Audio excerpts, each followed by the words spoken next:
You came back. We knew you would. Welcome to Fear Consortium, Season 3. What began as a whisper has grown into something we can no longer control, and neither can you. This season we go deeper than we've ever dared, past the shadows you've learned to live with, into the ones you've tried to forget. Before we descend, subscribe. Turn on every notification, because this season missing an episode isn't just a choice, it could be a mistake. So settle in, turn down the lights, and remember, whatever follows you out of this place tonight, you invited it in. This is Fear Consortium. Season 3 has begun.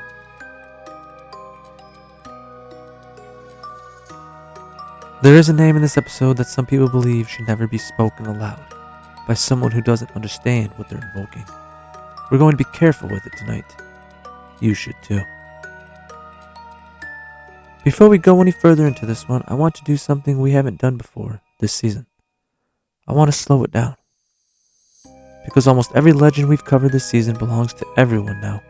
The Mothman belongs to West Virginia and to anyone who's ever driven over a bridge and wondered. La Llorona belongs to a continent's worth of grief, passed mother to child for 5 centuries.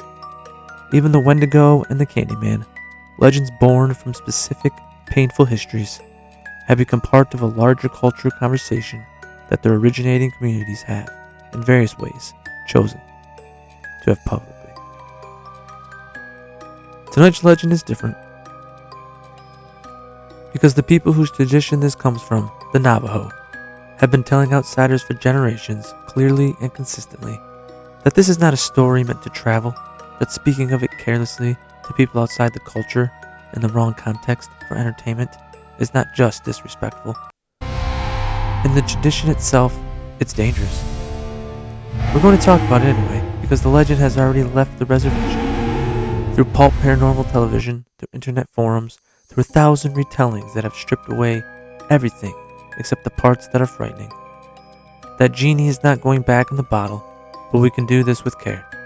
We can separate what belongs to a living, sacred tradition from what the internet built on top of it.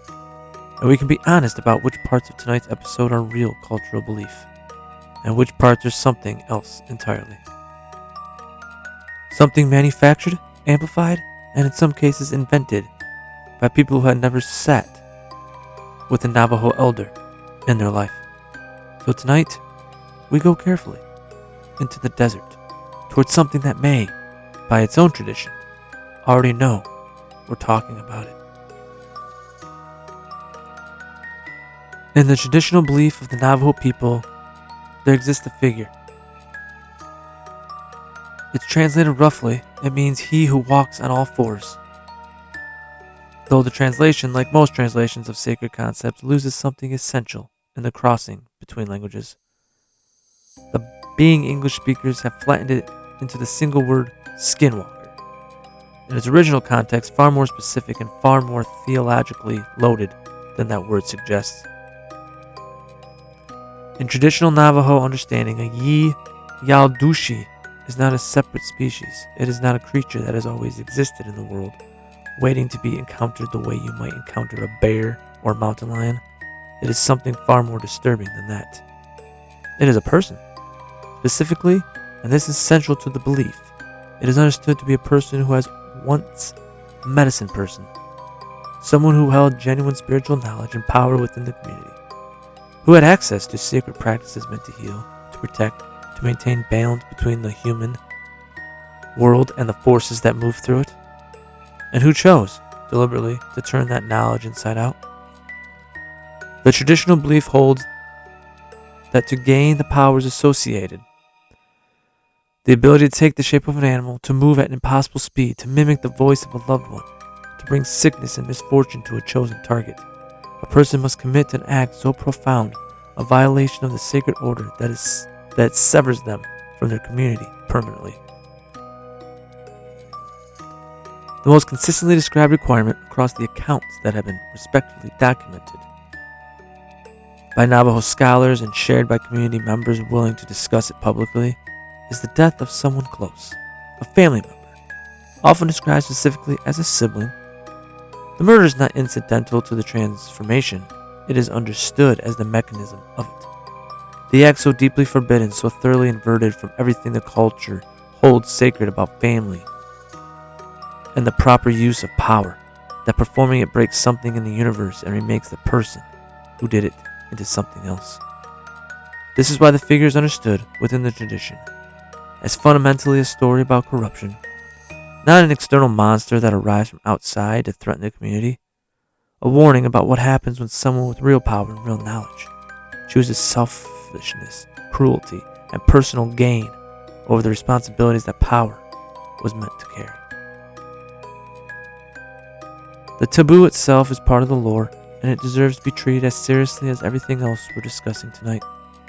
Within Navajo culture, there is a long-standing, deeply held belief that discussing the Yaldushi carelessly, particularly with outsiders, particularly in a sensationalized or disrespectful way, is not simply a breach of etiquette. It is believed to be a way of drawing his attention. Some traditional accounts hold that speaking the concept aloud, especially after dark, can function almost as an invocation, not necessarily summoning the being directly, but opening a kind of door, making the speaker and the people around them more vulnerable to misfortune, illness, or tension from forces that would otherwise have no reason to notice them. This is part of why many Navajo people decline to discuss the subject in detail with researchers, journalists, or curious outsiders. Not out of secrecy for its own sake, but out of genuine, considered respect for a belief system that takes the power of language and naming far more seriously than most modern audiences are used to. It's worth sitting with that for a moment. In a season where we have, on this show, said certain names 5 times into a mirror, metaphorically in the writing of an episode, never actually, tonight is the one time we are deliberately choosing restraint. Not because we don't trust you, because some traditions have been very clear for a very long time about what they believe happens when their sacred knowledge becomes someone else's entertainment. We're going to honor that as best we can. But we can talk about what has been discussed openly in interviews and published academic work, and the accounts of Navajo people who have chosen to share what they're comfortable sharing is the shape the belief takes when it moves through a community that takes it seriously. The Skinwalkers described as capable of taking the form of an animal, most commonly a coyote, a wolf, an owl, or a fox. Though the specific animal varies across accounts and regions, not wearing the animal's skin as a costume in the way Western folklore imagines werewolves donning a wolf's hide, becoming the animal fully while retaining the malevolent human intelligence underneath.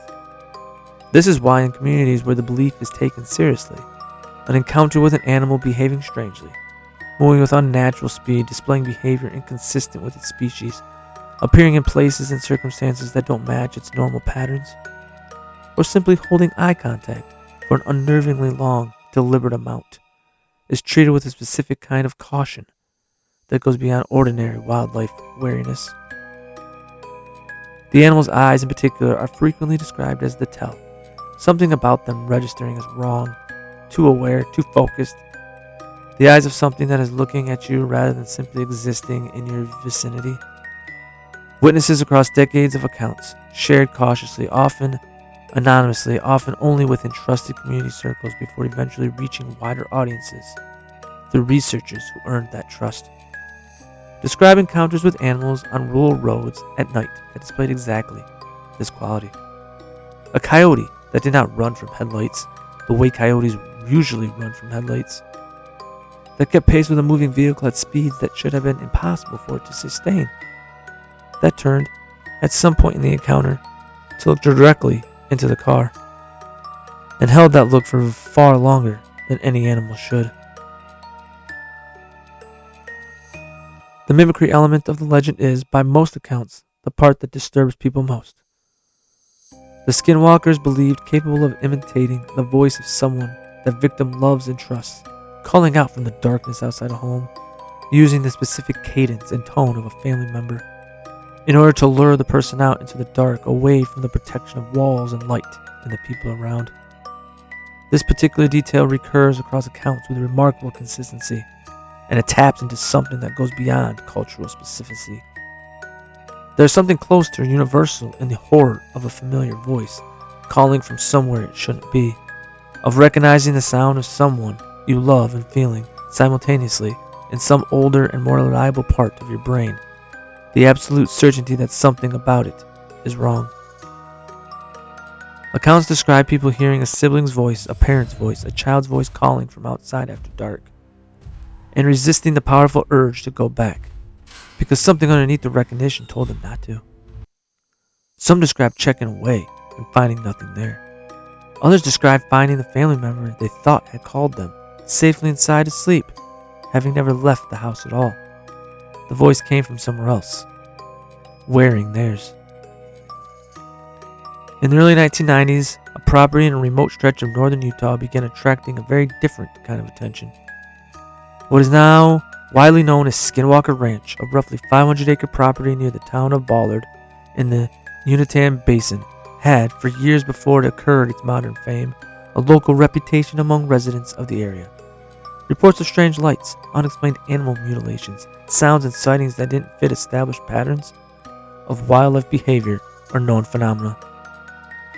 The name attached to it draws directly on the Navajo legend, though it's worth noting that the Uinta Basin is historically Ute land rather than Navajo, and the application of a specifically Navajo term to this particular location reflects more about how the broader, non-native paranormal community has absorbed and generalized the concept than it does about any documented connection to the original tradition. In 1996, the property was purchased by businessman Robert Bigelow, whose National Institute for Discovery Science conducted an extensive multi-year scientific investigation of the ranch, examining reported phenomena ranging from unidentified aerial objects to anomalous animal behavior to equipment malfunctions that investigators struggled to attribute to conventional cause. The investigation produced no definitive publicly released proof of anything supernatural. It also notably did not conclude that nothing unusual was happening there. The ambiguity itself became part of the property's mythology. The ranch was later purchased by Bigelow Aerospace and eventually by real estate investor Brandon Fugel, whose ownership brought the property into Main Street popular culture through a History Channel docuseries that began airing in 2020, following a research team's ongoing investigation of the site. The show, and the broader cultural conversation it generated, largely detached the term Skinwalker from its specific Navajo origin and redeployed it as a generalized label for a paranormal hotspot. UFOs, cryptid sightings, unexplained structures and tunnels, equipment failures. A grab bag of high strangeness marked under a name borrowed from a sacred tradition that most of the people discussing it on camera had never seriously studied. Navajo scholars and the community members have over the years raised consistent and pointed criticism of this, of a sacred, carefully guarded cultural concept being detached from its meaning, stripped of the moral and spiritual weight it carries within the tradition, and repackaged as branding for a paranormal tourist attraction. It is in many ways a familiar story, one we've encountered elsewhere this season, a real living tradition rooted in real cultural meaning, flattened by outside audiences to something simpler and more marketable, something easier to consume than to understand. The internet did to the Skinwalker what the internet does to everything it touched. It accelerated it, it simplified it, it detached the concept almost entirely from its origin and rebuilt it as a new kind of creature, a hybrid of the original lore, the rake, the wendigo, and a dozen other internet-born cryptids, optimized for the specific architecture of platforms like Reddit and late-night YouTube horror narration channels. In this modern internet native form, the Skinwalker often becomes something the traditional lore never described, a pale, gaunt, long-limbed humanoid figure encountered on rural highways, tapping on car windows, standing at the edge of headlight range. Mimicking voice is not as a specific, deliberate hunting tactic tied to a community's spiritual cosmology, but as a generic horror trope, deployed the way jump scares are deployed, far effect detached from meaning. This version owes us as much to the rake and to generalized tall, pale humanoid cryptid culture as it does to anything in actual Navajo belief.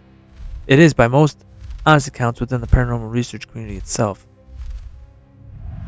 a blending of traditions that should probably be kept distinct, smoothed together because the internet rewards consistency of monster shape over fidelity to specific cultural context.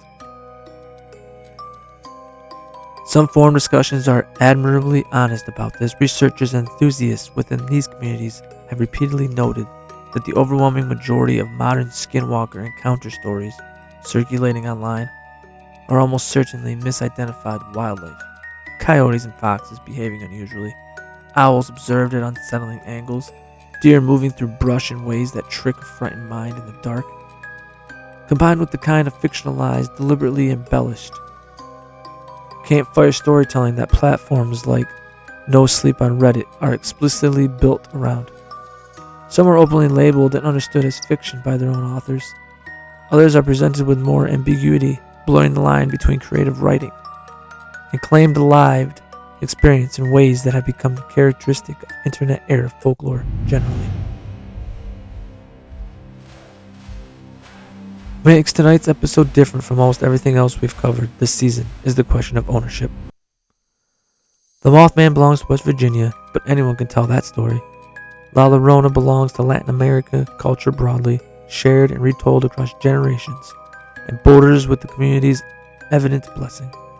Even Candyman and the Wendigo, built from real and painful histories, have entered public conversation in ways their originating contexts have, on the whole, accepted and in some cases actively participated in shaping. The Skinwalker is different. It belongs specifically and deliberately to a tradition that has been consistently clear about wanting it handled with care, about not wanting it turned into content, about the genuine, sincerely held belief that careless discussion of it carries real spiritual risk, not just for the audience, but according to the tradition, potentially for the person doing the careless talking. We are not Navajo. We do not have the standing to tell this story the way someone raised inside that tradition would tell it, with the full weight of context and consequence that comes with actually believing it. What we can do, what we've tried to do tonight, is acknowledge the distinction clearly, point you toward the difference between the sacred tradition and the internet's reconstruction of it, and resist the easy, lazy version of this episode that would have flattened the community's living spiritual belief into nothing more than a highway monster with glowing eyes. The legend asks something of you that none of our other episodes this season have asked. Not just fear, restraint. So tonight, if you're driving somewhere remote, somewhere on the land, opens up and the dark presses close against your headlights, and something runs alongside the road that moves faster than it should, and something calls your name from the dark in a voice you recognize, when everyone you love is already accounted for, already safe, already inside. You don't need to know the name of what it might be to know what to do. Don't follow the voice. Don't meet the eyes. Keep driving. But whatever you do tonight, be careful what you say into the dark. Some traditions have been telling us for centuries that words carry weight, that some names are not meant to travel, that the wisest thing a person can do encountering something they don't understand is not to study it, it's to leave it alone. And so it ends for now. You've survived another descent into the dark, but survival, as you've learned, comes with a cost. The things you heard tonight don't stay here. They travel with you, through the hallways into the quiet rooms, behind the eyes that close, but never quite rest. This is what Season 3 does. It doesn't just scare you, it stays. If you felt it, subscribe. Share it with someone brave enough to listen. Leave a review. Leave a comment, because your words carry this darkness further than you know. And turn on notifications, because the next episode is already waiting, already breathing. We'll be here when you return. We're always here. This has been Fear Consortium, Season 3, where the fear doesn't fade, it evolves. Sleep well. We'll be watching.